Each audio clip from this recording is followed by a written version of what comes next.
Men Tilektaş ayılından Manazarı Toktosun, Korulu ayılının turgunumun. Biz Korulu ayılının eli, 3 ayılının eli, Gencilga Aral, Toğuzlaq ayılının jarımına. Bu ser kuru boyunca 2, 3, 4 kurultayga masale kılıp barganbız, jakşı seçilip gele jatat. Bolboyt degen kızmatkerler oblastagı jılıp ketkemi, Bolot degenler gelip görüp жерди жактырышып кетишти. Эми сизден сураныч, ошол bu şehirдин баягы документтерин, проектисин бүтүртүп бериңизди суранабыз Корул эле. Азыр 1 мүнөт. Турчу, жана 106 bu şehirдин ичинде барбы булардын айылында? Бар экен анда. Мына акыркы 4 жылдан бери биз республика боюнча 106 жерге БСР, БДРларды курууга биз месталарын определить эткенбиз, орундарын. Анткени эми жыл сайын суу тартыштык болуп баратпайбы? Ошон үчүн биз өзүбүздү сугат суу менен, ичиме суу менен камсыз кылыш үчүн ушул программаны запускать эткенбиз. 12 БСР, БДРлар бүттү. Азыр быйыл дагы 12си жүрүп атабы? Ооба. Ошентип отуруп бир 5-6 жылда 106 БСР жалпы республика боюнча, бул бир эле сиздин айыл эмес, же болбосо тиги Оштун тегереги эмес, 106 БСР бүтөт. Сиздики да бар экен, мына кебиякта бар деп атат. Түшүндүңүз, а? Өкмөтүбүз датасияда болгондуктан ошо документация иштерин бүтүртүп берсеңиз болсо. Документация иш эмес, БСРиңиздин өзү кошо бүтөт. Кудай буюрса 30-жылга чейин 106 БСРди тең колдонууга беребиз.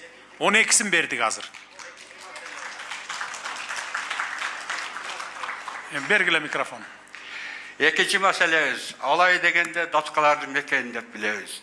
Алымбек Datkанын 225 жылдыгы өттү, мына сиздин немеңиз менен.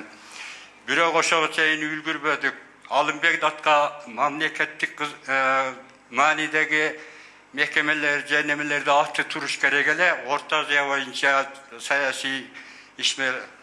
Эми биздин Tilektaş айыл өкмөтүнө айылдык кеңештин токтомдору чыккан, элдик жыйындар болгон. Ушунун атын Алымбек Datka кылып Tilektaş айыл өкмөт бердирүүңүздү суранабыз. Tilektaş айыл өкмөтүн деп атасызбы? Ооба. Биз азыр жалпы республика боюнча баягы айылдардын аттарын, орусча коюлуп калган айылдардын аттарын алмаштыралы деп атабыз. Келерки жылы бүтүрөбүз муну жалпы республика боюнча. Бирок ошол жерде чечим кабыл алганбыз. Айылдарга, айыл өкмөттөргө адамдардын аттарын койбойлу деп. 2 бөлүнүп, 2 жаат, 3 жаат болуп эле чабыша берет экенсиңер.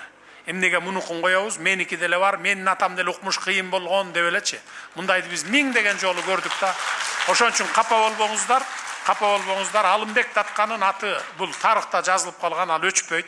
Айылга атын коюп койсо эле көкөлө учуп кетпейт. Ал айыл бул биринчиден. Экинчиден, Ошто Алымбек Datka салып кеткен баягы мурда медресе бар экен, билесиңер, кийин жок болуп кеткен экен, бир кичинекей деп. Ошону мен салдырып атам. Азыр управделамиге айттым элем. Эсиңдеби? Тапшырма болгон, азыр иш жүрүп атат. Баягы медресесин окуткан экен да, баягындай кичинекей чакан медресе болгон экен, кийин баягы жок таштан салынган. Кийин жок болуп кеткен экен. Так өзүндөй кылып, баягы тарыхый эмесин алып келип, таштан кылып туруп, так өзүндөй кылып салып койгула деп, баягы Алымбек Datkанын медресеси деп, ошону атын берип, ордуна келтирип коебуз баягыны. Калыбына келтирип коебуз. Мен Абдымамынов Кенжекул Кабыланкөл айылынын тургуну. Биз Кабыланкөл айылы мына Гүлчөдөн 40-25 километр алыс турабыз. Ары ачсак да бел, бери ачсак да бел деп бизде Ош жака да барабыз. Ош жака ачканда бир Кабыланкөл талдык деген жол салганбыз. 18-жыл башталган, бирок азыркыга чейин бүтө элек. Жылдары азаздан эмдеп коет, акчасын азаздан берип эле. Бүтпөй турат да жолубуз. Анан 1 километр жеринде турмек жерлер да бар. Проект мүзөрсө болобой билбейм ал жагын. Бирок ушул жолду тезирээк бүткөрүп берсеңиз бизге жакшы болот эле. Себеби бизде баягы ар кандай случай болот экен. Ошко жакын болгондон Ош жака катты чата берет. Кайсы жол жөнүндө сөз болуп атат? Сааматсыздарбы? Кабыланкөл талдык жол. Кабыланкөл талдык жол 10 километр. Бул жаңы курулган, кийинки жылдары көп жыл болду. Этап менен бөлүнүп келатат. Баягы жер иштери бүткөн, бирок асфальттары салынып бүтө элек да, ошо жөнүндө сөз болот. Грунтовый жол азыр, Анан ошого быйылкыга 5 километр кирген. Быйыл эндиги жылы толук бүткөрүлөт. То есть быйыл 5 километр асфальт болот, эмдиги жылы калган 5 километр асфальт болот. Жакшы экен анда. Биз жолдор боюнча, силер айтпай деле койсоңор болот эле, республика боюнча.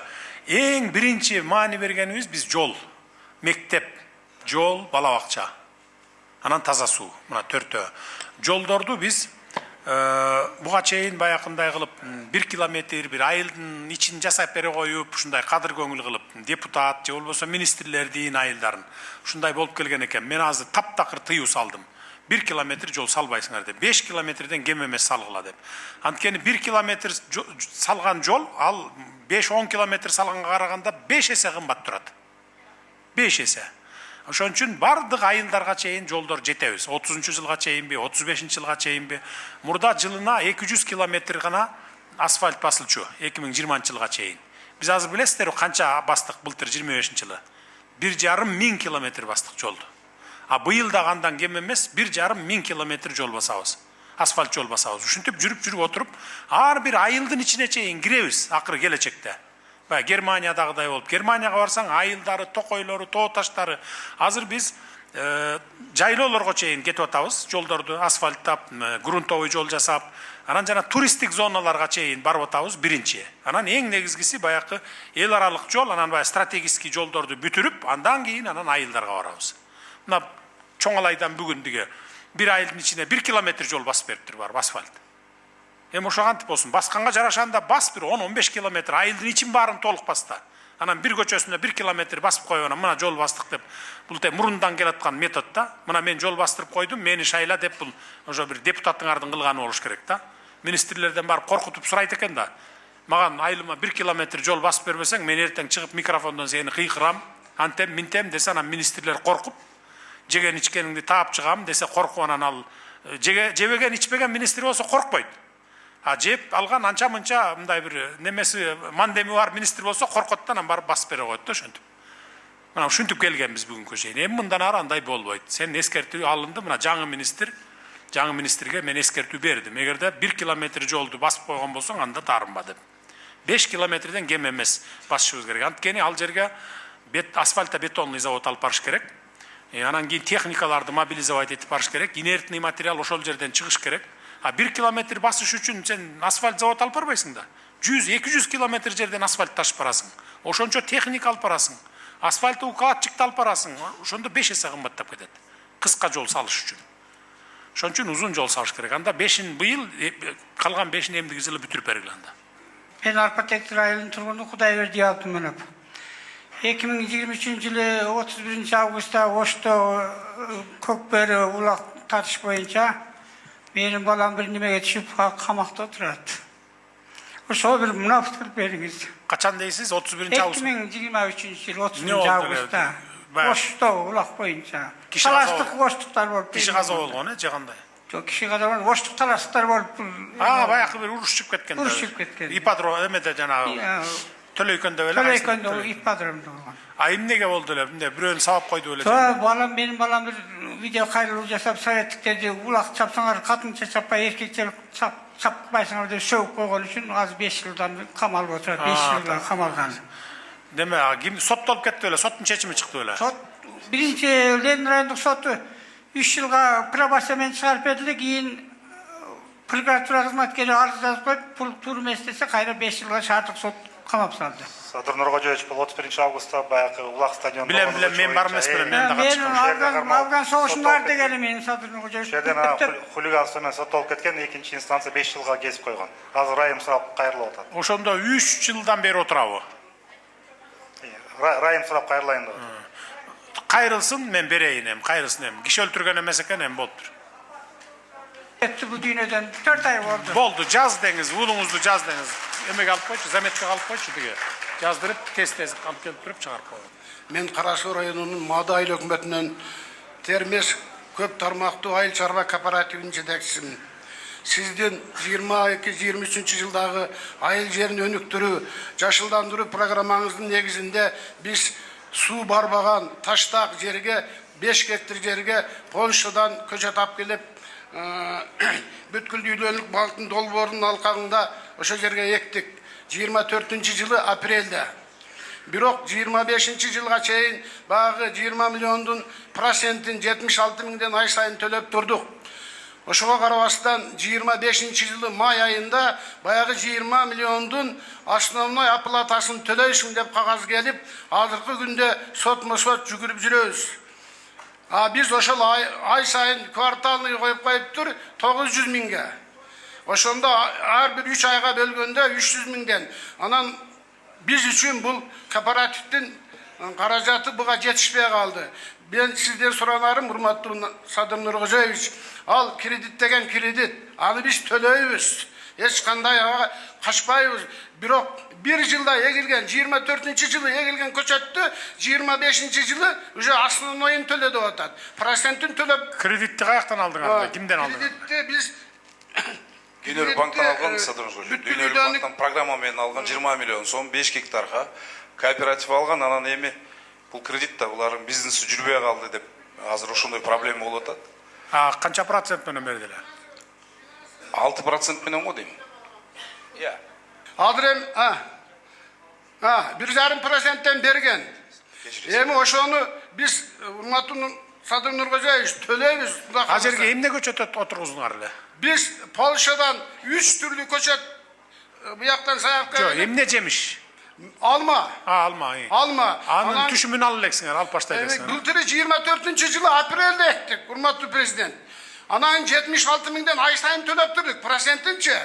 Бирок 25 жылы май айында келип туруп, кварталный 900 миңден төлөйсүң деп туруп, азыр эми сотмо сот жүгүрүп жүрөбүз.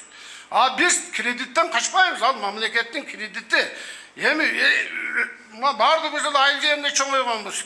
Мисалы үчүн төрөлгөн баланы 1 жылдан кийин сүйдө, же болбосо бас деп атат да. Так, токтоп турасыз. Кайерге дейсиз? Кайерге отургузгансыз? Мады айылында Канча гектар жерге? 5 гектар жерге. 5 гектар 22-жылы болгон Садыров көчү. Анан эми өзлөрү кеч кыймылдап, кеч түшүмгө чыгып атат да. Кыргызчылык менен кечиккен экен да. Обычно кыргыздар ушундайбыз да. Шашпай жата беребиз. Эртең сеп коебуз да, бүрсү күнү болот да деп коюпчу. Көчөттү да туура эмес тандап 20 миллион сом, 20 миллион сом. Так, анда азыр токтоп турла. Токтоп турла. Пролонгация кылып бергиле деп атат. Баягы основной долг келип калды. Ошону жылдыр бергиле төлөйбүз деп атат. Мен кече катын алдым. 20 миллион сомдун канчасын төлөп бүттүңөр, же төлөй элексиңер? Жок, азыр процентин төлөдүк дагы бул 25 майда ушу основной кварталный 900 миңден төлөйсүң деди да. Онун кедеде 1 ай 2 ай төлөгөндөн кийин биздин каражатыбыз жетпей калды. Мал салыбызды саттык, башканы саттык. Основнойун төлөп баштап анан жетпей калды бирок, жетпей калды. 3 жыл гана азыр канча карызсыңар? Азыр эми калганы карызбыз ошо. Ошо канча карызсыңар ошондо? 19бу, 18бу, 17би? Азыр мына келинчегин бардыгын билет да, бул экономик бүткөн өзү айтып берсин. Анан бая эле келинчегиңизди чыгарып айтып белеңиз. 1 саат убактыбызды албай эле. 2 күндөн бери жүрүп сүйлөй турган сөзүн унутуп калыптыр. Биздин интенсивный ошо эме Ош облусунун өнүктүрүү боюнча баягы программа келген Бүскүл дүйнөлүк банктын. Анан баягы нокат алмасы чынжырчасына кошулган элек. Анан кийин нокат алмасында польский бак эгилген да, биз ошол интенсивный бакты эгип, анан кийин 24-жылы жакшынакай болуп немеге кирди десеңиз, анан өткөн жылы түшүм берген жок да, мына 25-жылы майда гүл деп атканда основной төлөм келип атпайбы? Анан биз ал жер тиги кайрак жер, неме таштак суусу жок. 4 километрден сууап келдик, неме скважина менен казыпчы. Анан 30 жылдан бери менин фермерский хозяйством бар эле, сүт товар ферма. Анан бул көп тармактуу кооператив болгондуктан биз башынан эле мына общепитти кошконмун, грузоперевозканы кошкон элек. Анан ошентип иштеп келатып, анан баягы Кара Суу районунда мал чарбачылыгы дотационный. Анан мен мал чарбачылыгын баягы фермерский хозяйствоны тиги грузоперевозка менен тиги Эркештамдагы общепит комплекс, гостиничный комплекс менен жаап турчу элем. Кийин дагы алар жоюлуп мындай иш неметкенден токтоп туруп, анан тиги кооперативди, бакты, багбанчылыкты кошо коюп, ошол программага катыша коюп, анан ошо кредиттен кыйналып калдык да. Мына основной сумманы бизге азыр бир каражат керек, төгүп алсак, алма түшүмгө киргенден кийин бардыгын төгөт элек. Азыр бизде банктар рефинансированияга болбой атат. Азыр себебинде бизде кредит бар да, ону дагы жабыш керек да. Анан ошондо азыр сиздерге канча сумма керек болот атат, канча жылда кутуласыңар ошону? Эме нокат алмасынын 5 миллион керек болуп атат. Азыркы быйылкы немеден чыгыш үчүнчү 3 миллионун эме 2,5 миллионду төктүк. Анан дагы азыр ошо сотто турган сумма 1,5 миллион. Анан 15-inde чечим чыгат деп. Ошондо 1,5 миллион сот чечим чыгарып койдубу төлөгүлө деп. Азыр 15-inde акыркы сот болот да. Бүрсү күнү.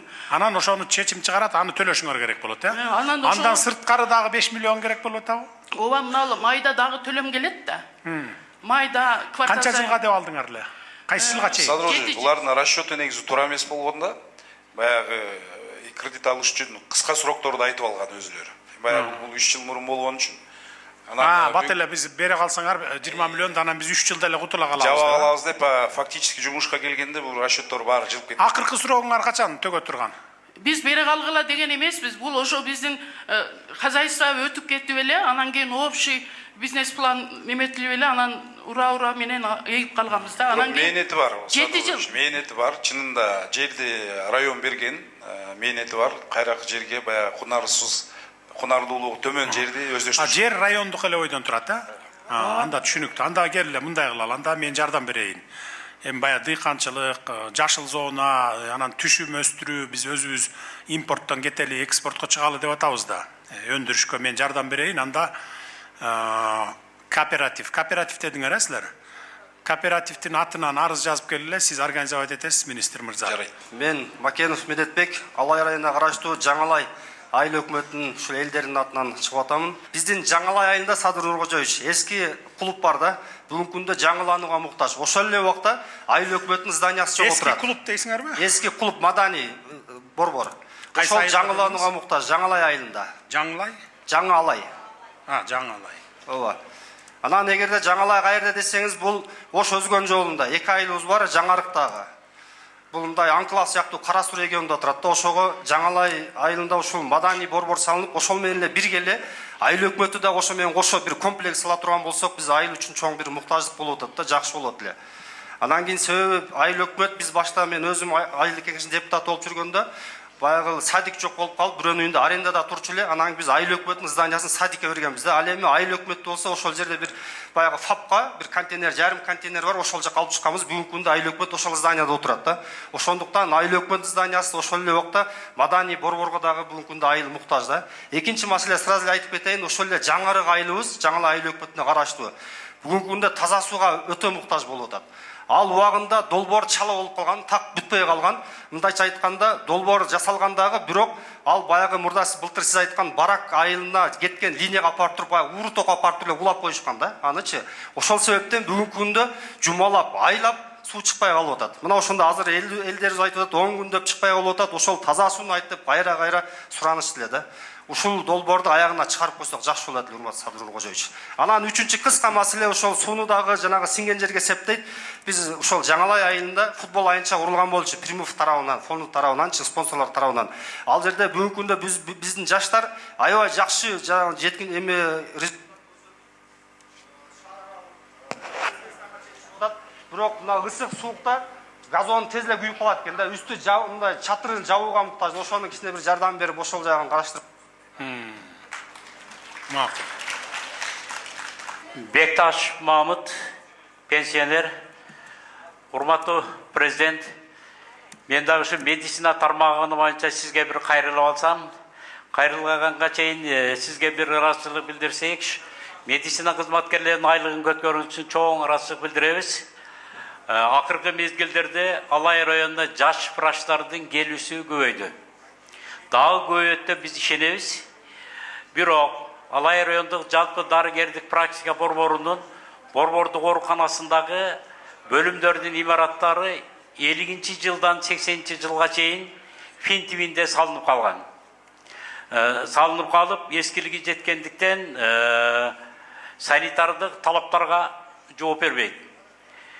Биздин угушубузга караганда, былтыркы жылы сиз Алимбек Даттан тоюна келгениңизде ушул оорукана боюнча тапшырма берген экенсиз. Азыркы учурда УКУС тарабынан 200 орунду оорукананын проектиси чийилип бүткөрүү алдында турат. Азыр эми сизден сураныч, урматтуу президент, сиз өз көзөмөлүңүзгө алып, быйылкы жылы ошол оорукананы баштап берсеңиз. Сиз өзүңүз деле билесиз, Ош Эркештин Сарташ жолу Азыркы учурда ПСД проектный сметный документациясы дайым болуп калды. Эмдиги жылкыга киргизип, уже оорукананы полноценный типовой оорукана салабыз. То есть эмдиги жылы апрелден баштап сала баштайсыңар? Салабыз. Мен жашым 80-ге жакындап калды. Бирок мен 56 жыл 5 перелин иштеп, пенсияга чыгып азыр 18 миң акча алам.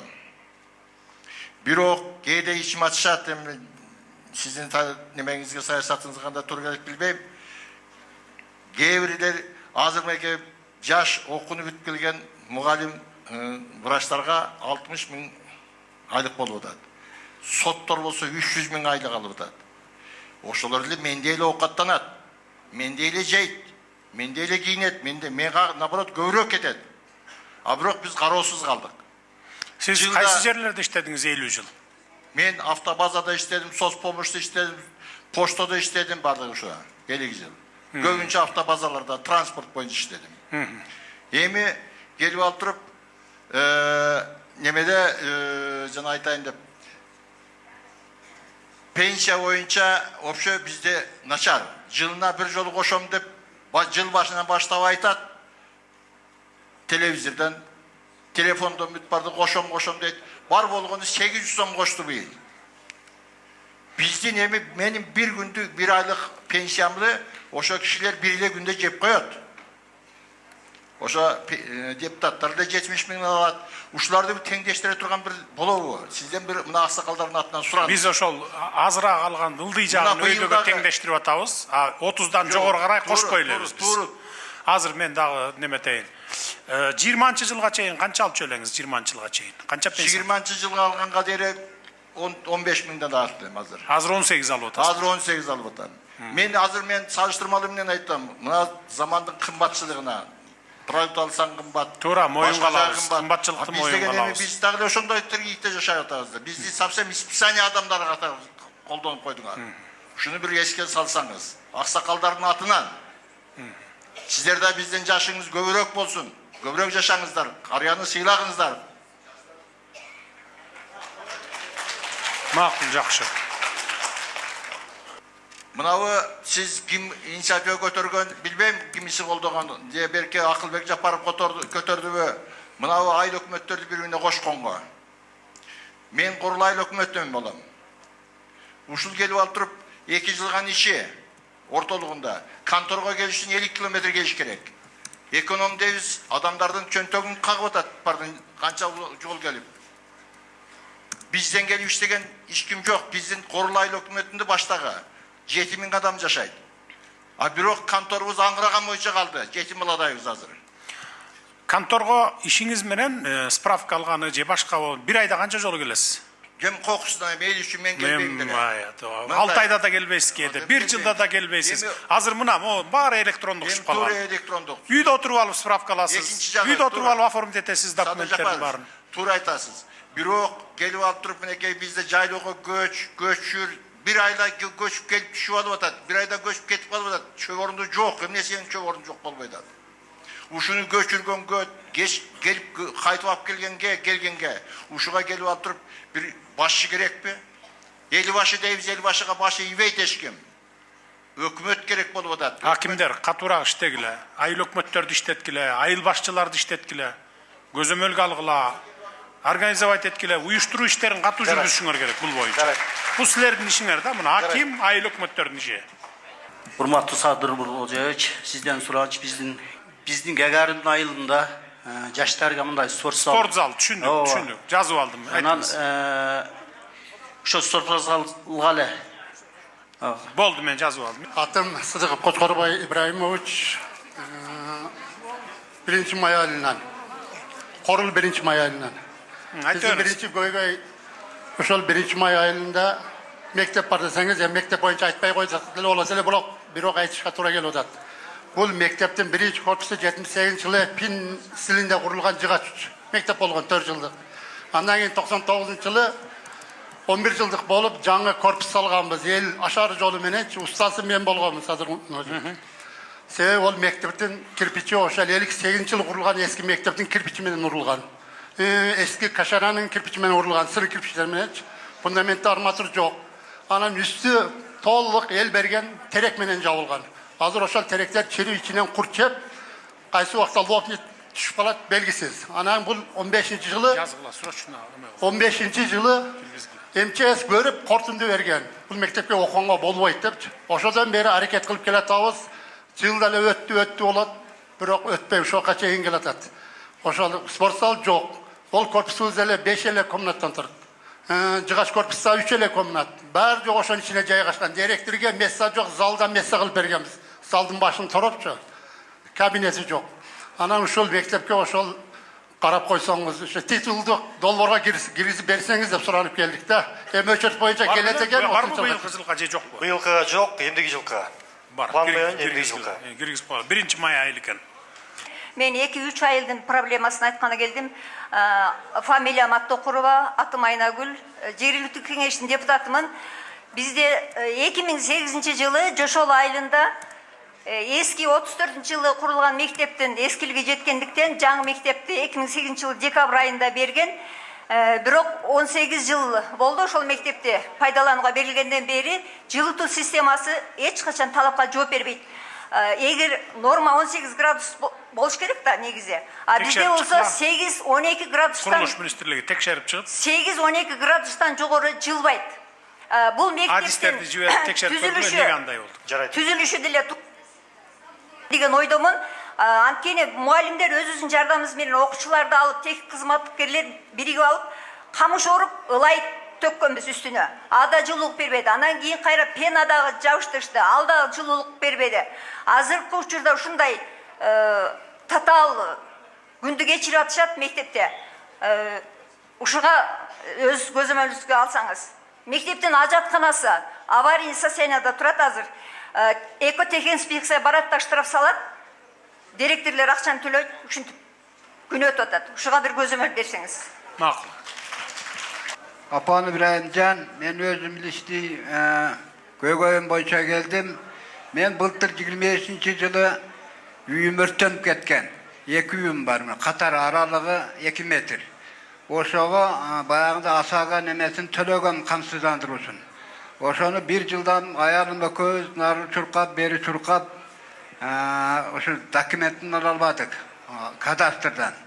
Ошого жардам беришиңизди суранам. Азыр 8 балалымдын аялында операция болуп ошто жатат. 8 баланын энеси. Ошол жагын чечип берсеңиз. Аким кадастрды подключать эткиле, чечип бергиле сразу. Чечип бергиле карап туруп. Мына көрдүңөрбү, жалаң ошо райондун эле деңгээлинде бүтүрө турган маселелер да көпчүлүгү. Облустун, райондун дегендей. Мен тилектеш айыл өкмөтүнө караштуу Жошойл айылынын тургуну Матаев Тоймат Пазиевич. Менин элдин атынан бир эле өтүнүчүм бар сизге. Биз 2002 жылы Абер проектиси менен бизге Ашар жолунда эл биргеликте таза суу системасы тартылган. Ошол убакта жалпы магистралы 30 километр болгон. Ал убакта сырткы 65 колонкага ылайташтырып койгон. Андан бери мына өнүгүү жолуна түшүп, азыркы учурда заманбап ар бир үйүбүздө суулар таза суу, ысык суу баягы заманбап шаар тибинде киргизилип, кошумча 15 километр ички айылга суу тартылган. Ушунун себебинен азыр таза суу муктаждыгы өтө чыңалып турат бизде. Ремонттук күч баягы жарылуу пайда болуп 20 жылдан ашуун кызмат кылып койду бул суу. Ушуну өзүңүздүн көзөмөлүңүзгө алып, негизги экономикалык бир неме багытта жалпы бир ремонттоп бербесеңиз болбойт. Биздин өзүбүздүн местный бюджеттен 1,5 миллион, 2 миллион каралат экен, ага эч кандай тендерчилер кирбей атат ремонт кылганга. Бул өтө аз суммадагы акча экен, анан аз жер ремонт болот экен. Ушуну өз көзөмөлүңүзгө алып, бизге бир жемишин берет деген ниетте сизге кайрылып отурабыз. Ушу суу түтүктөрүн оңдоп берсеңиз, ушу 45 километрлик магистрал болот эле өзү, ички айылдар менен кошкондо. Макул. Рахмат. Шамшиев Кабыл. Мен айтайын дегеним 2 суроом бар. Бизде мына туризмди өнүктүрүү боюнча 20 жылдан бери биздин Жошолго сиз былтыр Албек таткан тойуна барганда башталышын көрүптүз. Нар жагында Кудай кааласа биздин жер Каройдон өтө турган жер. Ички туризмдер келип аткандар ошо Каройдон да жакшы экен деп атат. Баягы Баткен Жаллыбаттан бери келип атышат. Бизде азыр ошол жерде 12 ишкер туризм менен занимать этет, баягы ишкерлик кылышат. андан тышкары элдер кымыз, курут майларын сатып кыйлада элдерге жакшы болуп атат. Биздин ушу Күлчө шаарынан Жошолдун башына Айтапанга чейин Дептин баланысында 33 километрде жүрөт, бирок элдин жайгашкан айылы 22 километр. Ошого чейин гана ремонт болот дагы нар жакка калып атат. Нар жакта бизге ошо туризм багытындагы жер 3 километр, 3 километрге жок дегенде ошо шагыл төшүп грантты бак өзүбүз эптеп туристтерге жол кылып атабыз, бирок жолуңар начар деген гана сөздү атабыз. Ошо жерден бизден Жошолдун башынан Айтапандан мына Күлчөгө былтыр Айгыр булак деген булактан самоток суу алып келген. Ошону алып келгенде да биздин жолубуз бузулуп, баягы бир машина таш жолдор, андан бештер бузулуп калды. Эми ал 7-нчи багытны өзүбүз оңдоп атабыз. Ушуга бир жардам берип койсоңуздар. Ошо жолдор боюнча айтпадым мен, туристтик зоналарга баарына жеткизебиз. Улам жыл сайын. Bir жылда баарын жасап салыш мүмкүн эмес. Жасап келатабыз четинен.